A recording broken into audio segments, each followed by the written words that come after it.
aproxima, é o lado que tem jogadores criativos, né? Quando o Coutinho encosta com o Compton lá, e vieram fechando muito bem lá, como já teve outras equipes que fizeram assim. O bom é que a gente busca alternativa pelo outro lado. Muitas vezes fica travado só de um lado e acaba não saindo, e a gente conseguiu escapar principalmente pelo lado direito, né? Também a gente tem que entender que há mérito do adversário de estudar e fazer, como a gente faz com os adversários também. Boa noite, Carilli. Gustavo Ribeiro, do canal Mário Coelho Vasco. Na última coletiva, você falou a respeito da oscilação de uma partida a outra. E dentro da partida hoje, o Vasco oscilou dentro do próprio jogo, né? Queria saber do seu entendimento por que isso aconteceu e como melhorar isso em meio a um calendário tão intenso, um jogo atrás do outro. Eu não me lembro de um jogo que a gente foi linear, assim, o tempo todo superior ou o tempo todo com a bola, mesmo porque também a gente joga. Na verdade, o Vasco ele é bem linear. Ele joga mal todos os jogos. Isso é uma coisa que não é nenhuma reclamação ao Carille. Se tem alguma coisa que o Carille é muito bom, é exatamente em mostrar o time medíocre que ele treina. Todo jogo o Vasco é um time medíocre. Não tem um jogo que o Vasco fez, você fala, porra, primeiro e segundo tempo o Vasco jogou bem, ok. Não tem. O Vasco joga de maneira medíocre ou ruim sempre. É linearidade. Isso não dá pra questionar no trabalho do Carille. Joga contra adversários que têm qualidade, que se preparam e tudo mais, né? Mas assim, em relação ao primeiro tempo que a gente jogou mais no campo ofensivo, chegando ali com cruzamentos, com algumas finalizações, faltou isso no segundo tempo, da gente circular mais, buscar o lado oposto e poder ser agressivo, né? Talvez um pouquinho de ficar nervoso, de ser impaciente, não tomar as melhores decisões e com isso a gente incomodar pouco o adversário. Pensando nesse momento, depois analisando, posso até falar outras coisas depois, olhando no vídeo, olhando tudo tranquilamente, mas pensando assim, foi isso que mais ficou na minha cabeça. A gente poderia ter tido um pouquinho mais de paciência, um pouquinho mais de triangulação, de aproximação e entrar com mais gente no campo ofensivo. Carille, boa noite. Triangulação, aproximação, chegar mais no campo ofensivo. Basicamente, essas críticas que ele faz são as críticas que a gente tem sobre o Vasco desde o começo. E outra coisa, a gente precisa falar um pouquinho mais na coletiva sobre a transição defensiva. O Vasco tem muita dificuldade de fazer essa saída de bola. Muita dificuldade. Muita, muita. Dificilmente a bola do Vasco começa dos zagueiros pros volantes, pros laterais e chega no Verratti. Geralmente o Vasco consegue uma segunda bola, uma cobrança de falta, um escanteio. Pro Vasco conseguir fazer a transição é muito difícil. Quer uma receita fácil, pronta, para você conseguir vencer o time do Vasco ou jogar bem contra o time do Vasco? É muito simples. Dá a bola pro time do Vasco e pressiona a saída de bola. Vai acontecer. Só vai acontecer. Então, assim, é uma desorganização que o Vasco tem nessa transição que acontece no começo do jogo, entende? É a primeira coisa que você treina, não é? Então, assim, não é novidade, né? E essa questão da linearidade eu volto a dizer. E essa questão do triangulação, aproximação, tudo isso é uma crítica que a gente faria com um mês de trabalho do Carille, né? Mas não tá no primeiro mês de trabalho do Carille. Ele tá desde o Carioca, né? E o time é o mesmo. Não tem absolutamente nenhuma diferença do time do Carille e do Carioca para agora. Nenhuma evolução. Nenhuma. Mas o jogo contra o Flamengo. O jogo contra o Flamengo era o time que produzia jogo. O Flamengo não dava bola pro Vasco. O Flamengo que produzia. Que fazia as ações ofensivas. O Vasco jogava de maneira reativa. Toda vez que o Vasco vai tentar produzir jogo, ele não consegue. É muito simples. Vamos ouvir o que o Carille tem para falar. Sérgio Quinte, canal Atenção Vascaínos. Teve um jogo que você substituiu o Verratti, você deixou claro que foi por pedido do atleta, um jogador quase que incansável, fominha, que quer estar jogando sempre. Hoje, mais uma vez, ele permaneceu no jogo, mesmo estando muito marcado e tendo participado pouco, efetivamente, né, por questão de bola aérea, enfim. Queria que você falasse como você imagina o Vasco sem o Verratti em algum momento, ou você sempre, independente da situação do jogo, você, pelo fato de ele poder ser um jogador que pode resolver em uma bola, você não tira, só se realmente ele estiver cansado e não aguentar, se você não tem uma alternativa, pensando uma forma de jogar sem o Verratti, mesmo ele estando bem no jogo. A gente pode fazer ali sim um 4-2-4 com dois jogadores de mobilidade, que eu já joguei assim em alguns momentos da minha carreira. Eu sei que o Verratti hoje sentiu cansaço por essa sequência e tudo mais, mas aí você fica pensando na bola aérea ofensiva, na bola aérea defensiva, que a gente sabia que o time do Lanús era muito forte nessa bola, e a gente sabe da importância dele. Então tirar ele e Ryan assim, num jogo seria muito difícil, porque a gente tem que ter esses cuidados, né? Mas a gente tem alternativas aí de ou ser o Ryan, um jogador mais de força ali de 9, ou ser o Alex, um cara que flutua mais. Só que aí a gente precisa ter bola para que entre no campo ofensivo e não ficar com bola aérea, porque o Alex não é para isso. A gente tem algumas alternativas sim, mas hoje o Verratti é o titular, tem respostas aí, acho que são 21 jogos, 16 gols, 14 gols, não sei, puta do número, não dá para pensar no Vasco hoje sem o Verratti em campo, né? Então, todo mundo está muito satisfeito com ele, com os números dele, com o perfil assim positivo que ele tem. Né? Mas se acaso ele ficar fora, a gente já pensa em outras alternativas e vem trabalhando outras alternativas se acaso ele não tiver. Boa noite, Carilli. Sérgio, do podcast Cruz Maltino. Você falou há pouco que o Coutinho pediu para sair, ficou sem o armador, também com a saída do Nuno, que poderia fazer isso. Você pensou, de repente, colocar o Garré para fazer essa criação ali? Como você mesmo já falou várias vezes, ele não é ponta, é um meia armador. Você não pensou? Não, assim, o Garré, antes de ser contratado, vieram muitos vídeos dele, de todos os clubes que ele jogou, e ele é um cara que ele é um meia que joga aberto. Né? Ele não é um meia de dentro, ele é um cara... Essa é boa. Quando o Garré veio, tinha muitos vídeos aí, né? O cara contratou o Garré por highlight do YouTube. Pô, brincadeira. Não, notei aqui pelos vídeos dos highlights no poderosíssimo Krylia Sovetov, né? Que é um campeonato muito competitivo, que é o campeonato russo, muito competitivo, que inclusive ele ficou 30 jogos sem jogar no... Ah, vai tomar no cu, cara. Porra.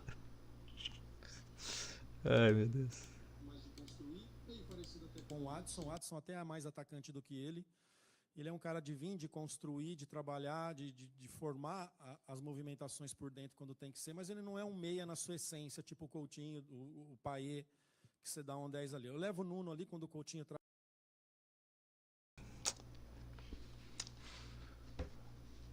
O Payet não é meia, tá?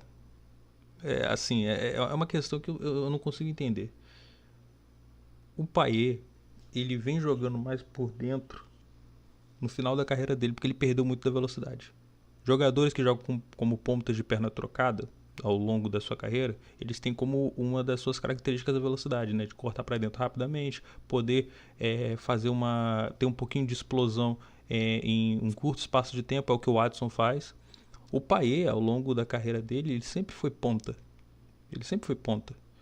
Ele foi jogando mais por dentro, assim, por uma deficiência do Vasco e por uma questão de necessidade, né? Um jogador que perde velocidade tem que jogar um pouquinho mais próximo da faixa central, porque você não tem mais a velocidade dele para você poder fazer essa explosão em um curto espaço.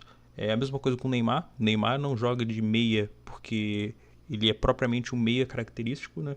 Ele é um jogador que joga pela ponta esquerda e está jogando por dentro, porque ele se adaptou ao longo do tempo para poder jogar sem essa velocidade que ele tinha, sem poder ter essa explosão em um curto espaço de tempo. E em relação ao Garré, cara, assim, ele tem que se decidir. Ele disse que antes ele falava que o Garré não era propriamente um ponta, só que ele colocava o Garré mais pro lado do campo. Beleza, pode jogar com o meia mais aberto. Só que toda vez que que você vê o Carilli falando, você percebe que ele vê que é necessário o Vasco ter um pouquinho mais de velocidade pelos corredores. Então por que você vai colocar justamente o Garré para jogar aberto pelo lado direito? Ele falou que não enxerga no Nuno esse tipo de jogador, jogando mais por dentro. Mas ele falou que pode enxergar o Garré como um meia jogando mais pelo lado direito. Ok? Só que aí que tá. Quando o cara pergunta, pô, o Garré é um jogador que pode cair um pouquinho mais pro lado direito, mas ele tem um pouco mais de característica de meia. Não seria interessante colocar o Garré e testar no segundo tempo no lugar do Coutinho, já que ele tá tendo menos explosão, jogando uma faixa central de frente pro gol, ele vai ter um pouquinho mais de oportunidade. Um dos problemas do Garré, inclusive, gente, é que ele joga muito atrás, né? Ele tem dificuldade de chegar no último terço do campo exatamente porque ele precisa da velocidade, ele precisa da explosão e ele não tem isso. E aí, jogando uma faixa central de frente pro gol seria mais interessante. Só que ele fala que ele é mais um jogador para jogar pelo lado direito. Só que quando joga pelo lado direito ele não tem explosão e ele e quando eu digo explosão, não é para ter explosão de corredor, de jogar pro corredor. A característica do Garré não diz isso. Mas explosão de você poder cortar 2, 3, né, e ficar ou conseguir dar um passe ou poder se movimentar para construir o jogo, né, para poder quebrar uma linha. O Garré não tem mostrado isso. Então para que serve o Garré? Ele vai jogar mais pelo lado, é como o Carille enxerga, ele sempre vai ser um cara mais pro lado, vai jogar um pouquinho mais por dentro. De vez em quando o Carille bota o Zuccarelli como ponta, sendo o Zuccarelli um jogador mais por dentro também. Então, assim, tem coisas que o Carille fala que não faz sentido com o que ele faz. E aí a gente fica aqui tentando entender e parece que a gente tá numa torre de Babel do caralho. Porque eu ouço uma coisa, o outro ouve outra coisa, e o Carille fala uma outra coisa, e eu fico pensando, caralho, o que que tá acontecendo? O que que tá acontecendo? Enfim, vamos continuar, não vou ficar aqui soltando bravata à toa. Traz o Nuno para dentro, e o Nuno até fez coisas boas de infiltração, de jogada. Depois a gente sentiu que ele cansou também, aí eu optei em fazer 2 atacantes, Alex e Verratti ali, né? Posso até ter o Garré ali a partir do momento que eu consiga treinar ele, trabalhar e ver qual que é o desempenho dele jogando por dentro como um meia mesmo. Não, o que eu mais vejo dele é ser esse lado que vem para dentro construir, dando passagem para o lateral, né? Parecido assim com o que o Gerson faz no Flamengo e outros jogadores já fizeram isso bastante. O Veiga já fez isso também bastante no Palmeiras, jogando de lado, vindo para dentro para deixar corredor para o lateral. Carille, boa noite. Danilo do Expresso 1923. Sobre o jogo em si, no primeiro tempo, parece que o Vasco entrou no modo meio... dá aquele apagão na bola na trave, o Vasco só consegue retomar a partida com 20, 25 minutos. E aí sim faz um bom primeiro tempo, levando perigo. E no segundo tempo também o Vasco tem uma dificuldade de engatar na partida. Você já conseguiu detectar o motivo disso, da dificuldade do Vasco, que termina o primeiro tempo melhor e volta o segundo tempo bem abaixo? Essa bola na trave aí, eu acho que é uma bola que a gente alivia fraca da área, se eu não me engano, e no rebote o cara finaliza. A gente foi superior sim no primeiro tempo, né, a maior parte a gente foi superior. No segundo tempo não, né, a gente, apesar que o Léo também não trabalhou, o Léo não fez defesas, enfim, mas teve um controle melhor sim o Lanús na partida, né. Penso que a gente acelerou demais. Aceleramos. Muito passe para frente o tempo todo, sendo que a gente tinha que circular a bola para que a gente encontrasse o lado oposto livre. Eu quero entender que jogo é esse. Ele tá falando do primeiro tempo, né? Ele não tá falando do segundo tempo, não. Porque ele disse que o Vasco acabou correndo demais com a bola, né? Ou seja, ao invés de tentar construir, né? Tentar fazer a transição normalmente, tocando com um pouquinho mais de tranquilidade, o Vasco estava meio afoito, né? Tentando fazer ligação direta e tal. E sim, de certa forma, sim. Mas quando o Vasco tentava construir por dentro, o Vasco não conseguia também, né? Quando o Vasco não estava afobado, ele tinha problema de organização. O problema do Vasco não tem a ver só com a afobação. A afobação, ele só escancara a falta de qualidade do time, né? Que tem que se decidir em poucos segundos o que vai fazer com a bola. Mas o fato é, a falta de organização do Vasco em construir acontece tanto no primeiro tempo quanto no segundo tempo, né? A gente não viu... Alguém pode me falar uma evolução do Vasco em relação à posse de bola, poder pegar essa bola com o Léo Jardim, tocando nos zagueiros, tentando achar os laterais, jogando por dentro, conseguir passe a passe chegar na última linha do Lanús, na última linha do Flamengo, na última linha contra os outros adversários, Corinthians, enfim. Isso não aconteceu e não tem a ver com peças, não tem a ver só com afobação, tem a ver com falta de organização, tem a ver com falta de treinamento, tem a ver com um monte de coisa. Claro que a questão da falta de treinamento também a gente pode falar que, porra, o calendário é complicado, mas o calendário é complicado para todo mundo, né? Chegasse com mais jogadores, com triangulação perto da área deles. Acho que a gente foi um pouquinho pro abafa e isso não é muito o nosso jogo, né? Nosso jogo tem meias ali que essa bola tem que passar por dentro para que a gente possa construir, possa incomodar, possa chegar na área do adversário. Fábio, boa noite, Guilherme Brão da Itatiaia. Falando até sobre ataque, eu queria entender um pouco mais como está essa recuperação do Adson, né? Como está esse controle de minutagem com ele. E também se existe alguma possibilidade que vocês trabalhem em contar em breve com o David também, como mais uma opção nesse time. Boa pergunta. Vamos em abril. O David, se eu não me engano, acho que para junho. Junho começa a treinar com a gente. Então penso que é para depois da parada do Mundial, né? A gente joga dia 12 de junho, depois 12 de julho, se eu não me engano. Acho que é aí. Acho que nessa Fudeu. temporada que vai ter no meio do Fudeu. mês, já vai estar treinando com a gente, vai estar à disposição. Antes disso eu não vejo. Desculpa, a primeira? Então, o Adson depende muito do que ele sente, né? É uma contusão que ela é muito chata.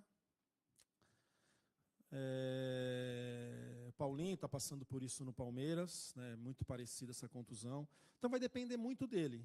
Então quando ele estiver sem dor, ele tem que ir para o campo e tem que trabalhar. E já tem melhorado. Antes ele fazia um treino e tinha que ficar muitas vezes 2 dias fora. Hoje não, muitas vezes para um dia, no outro dia se sente melhor. Ele tem que estar crescendo em relação a isso. E é muito difícil de controlar. Não dá para te dizer minutagem, minutos, isso e aquilo. Só sei que vai ser importante para ele mesmo quando ele tiver a disposição de fazer bastante treino, até para que ele tenha uma condição melhor de jogo, né? Então, não consigo te dizer.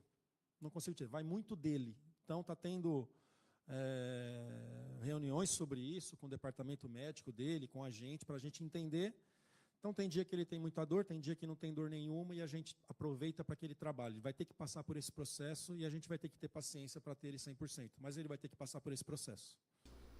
A gente nunca tem o Adson 100%, né? Essa é a verdade. O Adson, ele é um jogador que chegou por 5 milhões de euros, era para ser o substituto do Peck, e de lá para cá, lampejos. Um jogador de lampejo. Ele é muito importante quando o Vasco joga, mas ele joga 1 e folga 3, exatamente por problemas físicos. E só um detalhe: o departamento de scout do Vasco é o mesmo com a 777 e sem a 777. O problema está dentro do Vasco. Não tem, antes que o pessoal fale que o problema é 777 e tal, e esse problema do Vasco ele é crônico.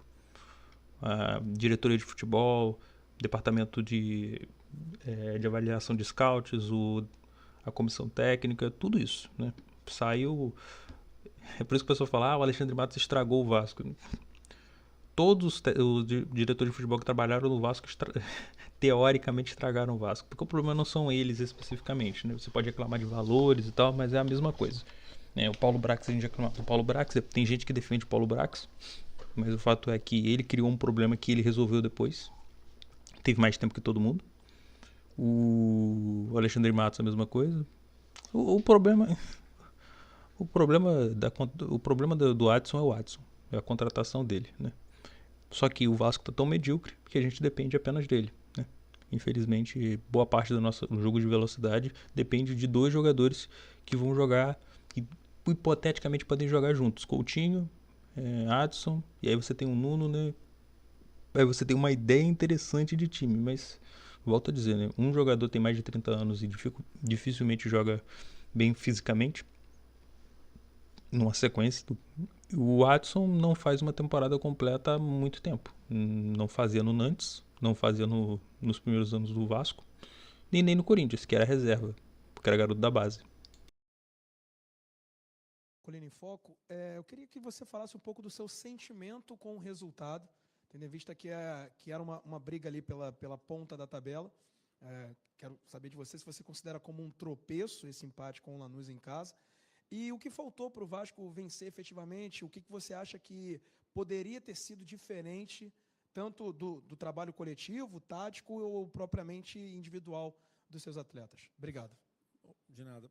Eu penso que até a distribuição no campo estava em cima do que a gente imaginava no primeiro tempo. Como eu já disse, fecharam muito o nosso lado esquerdo, mas com isso a gente conseguiu chegar bastante pelo lado direito. E no segundo tempo, já falei sobre isso também, acho que faltou um pouquinho de paciência para que a gente circulasse, respirasse com a bola. Começamos a perder a bola muito rápido e o Lanús acabou ganhando principalmente o meio de campo, na questão de aproximação e de toque, né? A gente tem que saber, tem que persistir, tem que ser chato durante o jogo na questão de querer buscar o resultado, mas tem que saber o momento certo de fazer as coisas, né? Não adianta que a gente querer acelerar, começar a jogar bola para frente. Sabíamos que o time do Lanús é um time que ia competir bastante, não ia ser diferente, por rivalidade, por ser um campeonato sul-americano. Né, mas assim, não podemos dizer que é um tropeço, porque estamos muito dentro da competição ainda. Muito. Né? Não é um tropeço. O Lanús tem que ir lá, a gente sabe que não é fácil lá, só depende da gente. Né? Pensar agora no Campeonato Brasileiro, depois Copa do Brasil no meio de semana, jogo a jogo, mas a gente está muito vivo dentro da competição. Boa noite. A palavra competir, ela está sendo banalizada há muito tempo no Vasco, né? Parece que toda vez que o Vasco joga minimamente, não vou falar nem minimamente bem, né? O Vasco tenta fazer alguma coisa e o Vasco está competindo. Odeio essa palavra. Junto com processo. Né? São palavras que pra mim são pior que o anticristo, tá ligado? Não me vem uma palavra processo que me dá gatilho. Eu começo a suar, eu começo a tremer. Eu odeio essa palavra. Processo, médio e longo prazo. Essa expressão médio e longo prazo já me deixa tremendo, porque eu tô ouvindo isso quanto tempo que a gente não ouviu isso? A gente já ouviu isso no Campelo, pô. A gente já ouviu isso em 2020, na pandemia. Porra. João Pedro Fragoso, Jornal Globo. No final de semana, o Vasco fez uma partida, jogou bem, jogou de igual para igual com o Flamengo, teve chance de fazer o gol com bola na trave, teve uma solidez defensiva. Hoje o Vasco, enfim, não jogou mal, jogou bem no primeiro tempo, como você falou. Hoje, aliás, foi a primeira vez que o time não ganhou sob o seu comando aqui em São Januário. E mesmo assim, o time saiu vaiado de campo, você saiu xingado. Eu queria te perguntar se dentro do elenco que você tem, você acha que o Vasco é capaz de apresentar mais do que ser um time aguerrido, de ser um time consciente taticamente, de ser um time com solidez defensiva, como o torcedor parece que está exigindo no momento, assim? E se você acha que sim, o que você acha que tem que acontecer no curto, médio e longo prazo para que isso aconteça? Obrigado. Médio e longo prazo. Começando pelas vaias, xingo. Isso aí aconteceu com a gente ganhando, eu não poderia esperar nada de diferente com empate ou derrota em casa. Não tem nada de diferente, não tem nada de absurdo, normal. Se com vitórias aconteceu isso, imagina você não ganhando dentro de casa. É repetição de trabalho. Não adianta a gente falar do calendário, reclamar, porque é isso que nós temos. Né? Fizemos nada assim de treinar, de repetir movimentos, nada de jogo do Flamengo para cá, nem tem como. Né? E é entendimento nosso com os atletas com a gente da comissão ali, para que a gente possa ter os resultados positivos que o Vasco tanto merece. Carilli, Tébaro do Grupo Globo, boa noite. Em que pese essa sequência exaustiva de jogos do Vasco, jogo final de semana, jogo meio de semana, hoje foi mais uma partida em que o Coutinho e o Nuno não conseguiram atuar os 90 minutos, né? Saíram ali no decorrer do segundo tempo. São dois jogadores que não têm uma reposição ali, pelo menos não no nível que eles apresentam quando estão em campo. Eu quero saber se existe algum trabalho com eles para que eles consigam atuar os 90 minutos, tem algum trabalho específico fisicamente assim, para que eles consigam aguentar esses 90 minutos, ou se é só realmente resultado dessa sequência exaustiva de jogos? Fisicamente não consegue trabalhar nada, né? Repouso e jogo. Repouso e jogo. Sabemos que o cansaço de uma partida bate 48 horas depois, então o jogo de sábado bateu ontem, onde eu tive que ir para campo ali fazer algumas coisas. Né? Hoje, que está enchendo o tanque, já vem outro jogo puxado novamente. Então agora, vamos ter uma pausa, né? 4 dias aí para o jogo do Cruzeiro, isso vai ser muito importante para recuperar, para treinar, e depois 3 dias para o jogo do Operário.